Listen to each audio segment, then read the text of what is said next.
हमारा देश दोस्तों चुनौतियों से कम और चुनौतियों से ज़्यादा भरा पड़ा है। और इसका कारण है आजकल के जो बाबा जो अंड संड अपना जो ज्ञान बांटते रहते हैं। खुद को तो पता नहीं कुछ होता है कि नहीं होता है, हाँ, पर इन्हें सुनने में मज़ा बहुत आती है। दिमाग फ्रेश हो जाता है कि इनके पास भी इतनी लाखों की भीड़ जाती है ये सोचकर। मतलब एक बेवकूफ़ को सुनने के लिए हज़ारों बेवकूफ़ हैं। और कुछ भी अगर कोई कुछ लॉजिकल क्वेश्चन पूछता, अगर उसका आंसर ना हो तो ये कुछ भी मजाक के अंदाज में उसको ले लेते हैं। ऐसे एक काफ़ी फेमस बाबा है अनिरुद्ध आचार्य, नाम तो सुना ही होगा, काफ़ी वीडियो देखा होगा आपने।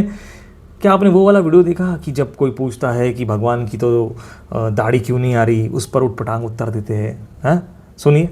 जब राम जी का वनवास हुआ उस समय राम जी की आयु थी 27 वर्ष। ठीक है जी गुरु जी। तो 27 साल के राम जी और लक्ष्मण जी थे, तो गुरु जी उनकी दाढ़ी मुझसे नहीं आई। तो आप क्या चाहते हैं कि दाढ़ी मूठ आ जाए? नहीं आनी चाहिए, सबके आती, क्योंकि वो सबके आती है इसलिए कि सब मनुष्य हैं। ठीक है। जी गुरु। राम के नहीं आती क्योंकि वो भगवान है। अच्छा, तो हम गुरु जी इंसान ब्रह्मा जी की तो दाढ़ी मूछ थी, वो भी तो भगवान थे। अरे क्या करूं इसका यार, धंधा बंद करवाएगा क्या? नहीं, ब्रह्मा जी भगवान नहीं है। ब्रह्मा जी भगवान की कोठी में नहीं आते। ऐसा है, नाश मत करिए। मतलब बाबा जी के हिसाब से अगर जिनको दाढ़ी नहीं आती वो भगवान, और जिनको दाढ़ी आती है वो राक्षस। ओके, यही नहीं रुकते, ये खुद तो इलाज कराने जाते हैं भाई, फॉरेन टूर कर रहे हैं, वहाँ जाकर खुद का इलाज करते हैं, बंदूकबाजी भी करते हैं, पता नहीं बहुत सारी एक्टिविटी करते हैं। वहाँ पर जाने के बाद इनको याद आता है कि बाबा ये तो सीमाएं जो है ना, ये तो सिर्फ इंसानों ने बनाई हुई है, हम तो सब एक है, एक हाड़ मांस 206 हड्डियाँ, पता नहीं सब कुछ साइंस याद आ जाता है। लेकिन यहाँ पे रह के जो जहर घोला जाता है जातिवाद का, वर्ण याद दिलाए जाते हैं बात पे, हर बात पे रह के, जैसे कि ब्राह्मण, हाँ, वैश्य, क्षत्रिय, शूद्र, इन्हें आपस में एक दूसरे में शादी नहीं करना चाहिए, अपने अपने हिसाब से, औकात के हिसाब से शादी करना चाहिए। ये ज्ञान बांटते फिरते बाबा। सुनिए।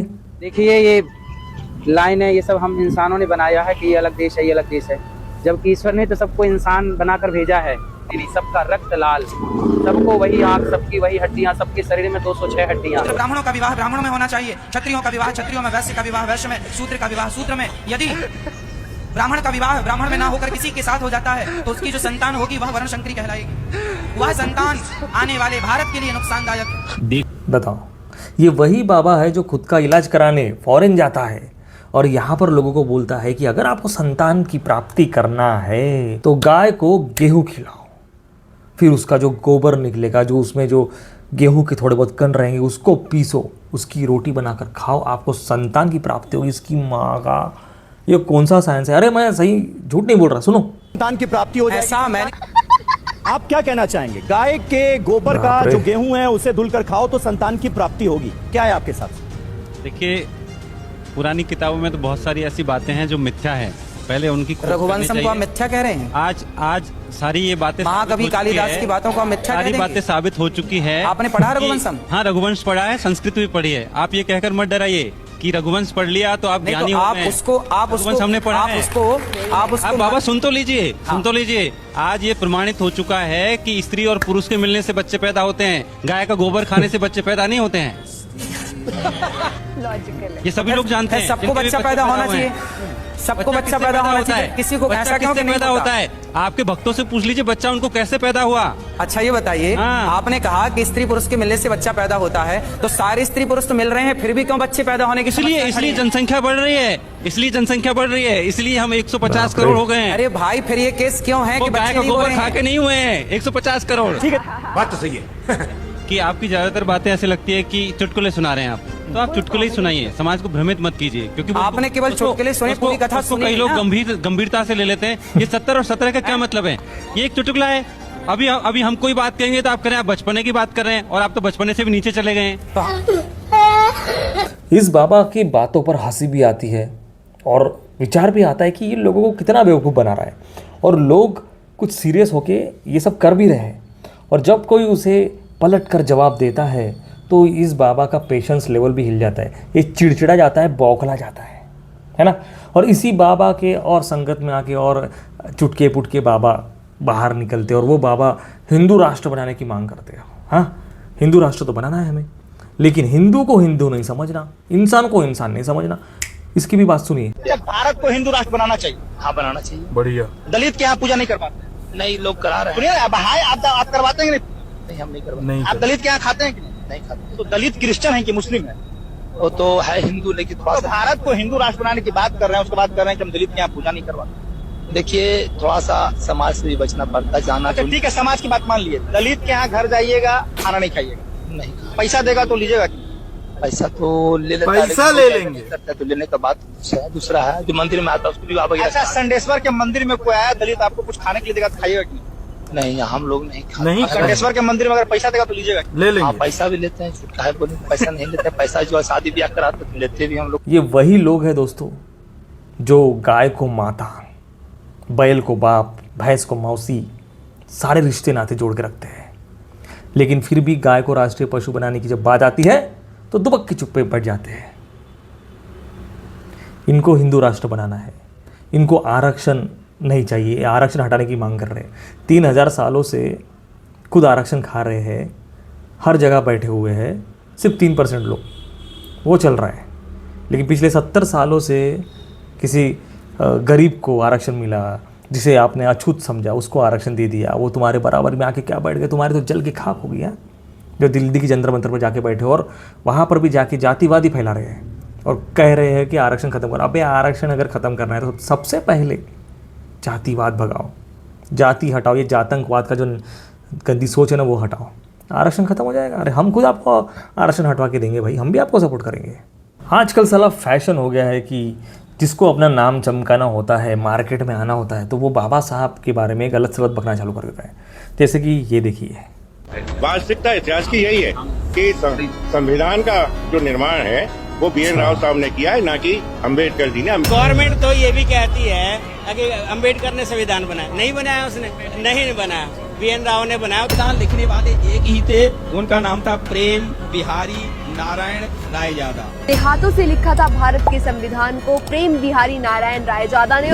ये जो संविधान भी है ना, इसको ब्राह्मणों ने लिखा है, BN राव ने लिखा है, 3 ब्राह्मणों ने। अब ये वो अनपढ़ गंवार जाहिल लोग हैं जो गोबर खाना सिखाते हैं, जो हिंदू राष्ट्र की मांग करते हैं। उनके लिए ये जवाब सुनिए, आपके लिए वीडियो लेकर आया हूँ कि बाबा साहब ने संविधान लिखा है और बाकी सब उनके नीचे थे। देख लो। संविधान का मसौदा तैयार करने में डॉक्टर अंबेडकर ने कितनी मेहनत और लगन खर्च की है। शायद सदन को पता हो कि उसके द्वारा मनोनीत 7 सदस्यों में से एक ने इस्तीफा दे दिया और उसकी जगह किसी और को नहीं लिया गया। एक सदस्य ऐसे ही और बाकी लोगों की पोल खोलता हूँ, वीडियो को अंत तक अवश्य देखना। और एक और सदस्य अपने कुछ कामों में, राज्य के कामों में व्यस्त रहे, इसलिए उनकी जगह भी खाली रही। एक या 2 सदस्य दिल्ली के बाहर थे और शायद सेहत की वजह से शामिल न हो सके, इसलिए आखिर में हुआ यूं के ऐसे ही और बाकी लोगों की पोल खोलता हूँ, वीडियो को अंत तक अवश्य देखना।